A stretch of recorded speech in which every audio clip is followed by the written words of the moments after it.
Good evening. Another year from my perspective has passed. In a couple of days, according to the Jewish calendar, I shall be a year older, not necessarily a year wiser.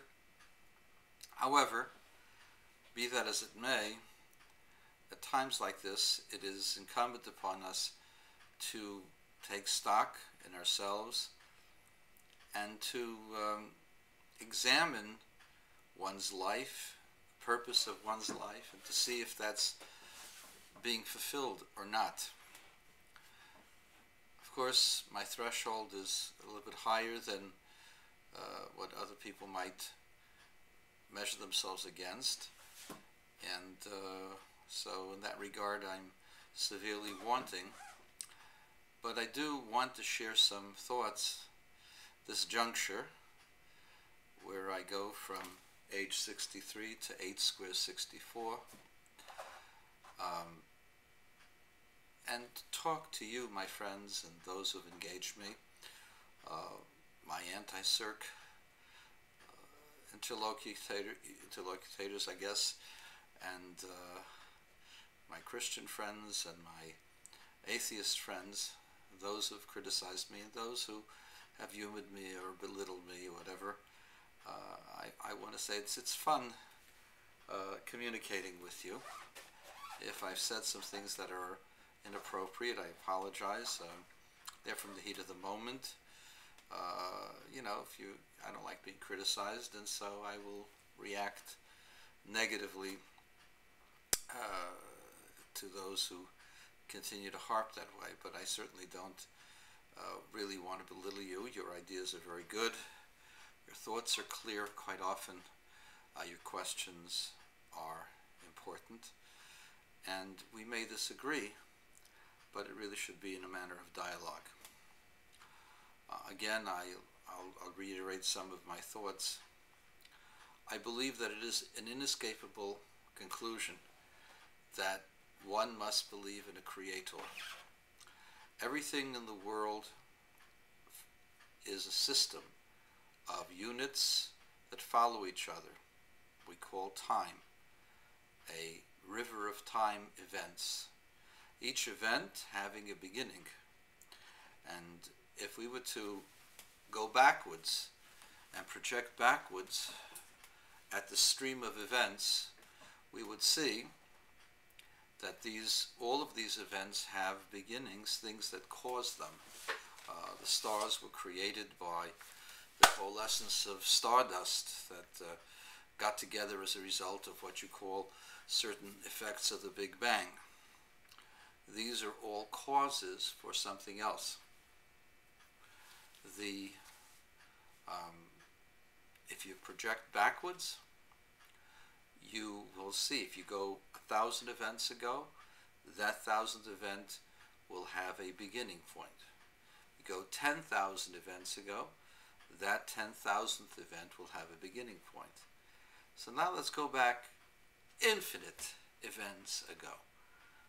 It'll also have a beginning point, and that's a contradiction. If you are at infinity, the other end, there is no beginning point. And since that's a contradiction, you must conclude that something started it. There was a starter to that was not in that system of beginnings and ends. And we call that starter the creator, and many call it by a different name, but it's irrelevant. The creator started everything. I also don't believe in evolution. All of your machinations trying to prove to me that evolution is real only prove that the genes of today's creatures can change. How it got there, and can it change so radically to go from single-celled protozoa to man, is, in my opinion, impossible, given the amount of time, given the amount of changes that are necessary. And I know that there's a whole bunch of literature to the contrary, none of which really is compelling. It's all, you listen to Professor Dawkins, and he says might and could be, and he never says he knows, because he really does not know. And the real reason why Professor Dawkins is an atheist is because he doesn't want anybody telling him what he should do. And so you admit it, at least, that you're a hedonist and you want to just do what you want to do, and don't have a God telling you what you need to do. That's as far as biology, as far as evolution is concerned. For those who've argued with me about the evidence for the Bible, there's a maxim that says the following: Lo ra'isi eino raya. Just because you haven't found the evidence doesn't mean a proof to the contrary. As I said to some of the respondents, they said that King David didn't exist, and then they recently found King David's palace and his burial place. Now, the minimalists claim he wasn't around, and now you find his palace. So just because you haven't seen it yet doesn't mean there is no evidence. The amount of evidence that you have from archaeology is very minuscule. You really don't have a whole lot of evidence. They've had some digs and they've had some significant findings, but it's only very hit and miss. And I want to tell you something else. Biblical archaeological review has been consistent on this, that they only have two major problems with the Bible. One, whether Rebecca at the well had camels, and then I told you that in Universal Jewish History by Philip Biberfeld, he makes the discovery that in most recent digs, probably in the 50s and 60s, they discovered clay tablets discussing the buying and selling of camels, which were contemporaneous with Abraham. Second problem that they have is concerning the capture of Joshua's capture of the city of Jericho. Just because the old traditional chronology has it as the year 1300 before the Common Era doesn't mean that that's accurate. We're not married to that date. It could have been 1450, 1480, could have been as early as 1500 before the Common Era, and it would fit in with the biblical discussion.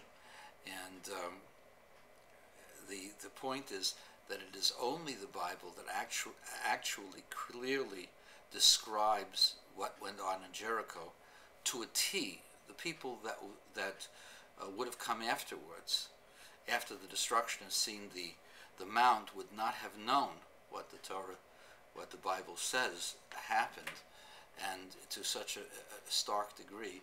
We've talked about this as well in the other places. There's another point I wish to tell you and impart to you, and I really mean for you to understand this. I have seen miracles from holy people. You may not believe me, fine, but I believe myself. I've seen it with my own eyes. And therefore, I want you to understand that miracles do happen, and there is such a thing as holiness, and there is such a thing as God. Unfortunately, you don't want to know about it, and so you belittle anything that has to do with religion. Don't belittle it, because it is true, and it has just as much wisdom as any other scientific endeavor, especially the study of the Torah as it was handed down through the traditional rabbis. I know my friend Brian will disagree with me. We can have this discussion only when we study, Brian. You can't do it just by heckling on the outside. I want to wish everybody have a good year. This is my new year, a new year discussion with you. I welcome it. Thank you.